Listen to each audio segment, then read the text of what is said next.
ચિઠ્ઠી ફાટશે ઉપરવાળાની, ચિઠ્ઠી ફાટશે ઉપરવાળાની, અને વેળા થાશે તેદી તારે જવાની।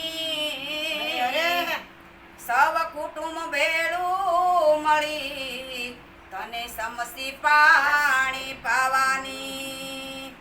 5-25 ભેળા મળી અને કરશે ઉતાવળ તને કાઢી જવાની। 5-25 ભેળા મળી અને કરશે ઉતાવળ તને કાઢી જવાની। અરે લોટ પાણીનો લાડવો કશે તેદી જરૂર નહીં હોય તારે ખાવાની। અરે લાકડા ભેળો બાળી દેશે રાખ તારી ઉડી જવાની। લાકડા ભેળો બાળી દેશે અને રાખ તારી ઉડી જવાની। અરે હડકા લઈને હાલતા થાશે તેની ઉતાવળ હશે વાલાને નાવાની। 12 દિવસનો સોગ પાળી ઉતાવળ કરશે લાડવા ખાવાની। 12 દિવસનો સોગ પાળી ઉતાવળ કરશે લાડવા ખાવાની। અરે આ તો સ્વાર્થની સગી છે દુનિયા તને ઘડીકમાં ભૂલી જવાની। પણ મનવારે જીવન આખું વીતી ગયું તોય ભજન કીર્તાર જાગીને જો મોયું બોસે કાળ જાગીને જો મોયું બોસે કાળ જાગીને જો માયાના મોર જાગીને જો મોયું બોસે કાળ જાગીને જો મોયું બોસે કાળ। બસ પણ માતું ખેલ્યો ને કૂદ્યો સમજ ન પડે કાંઈ, સમજ ન પડે કાંઈ। જ્યારે આવી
રામા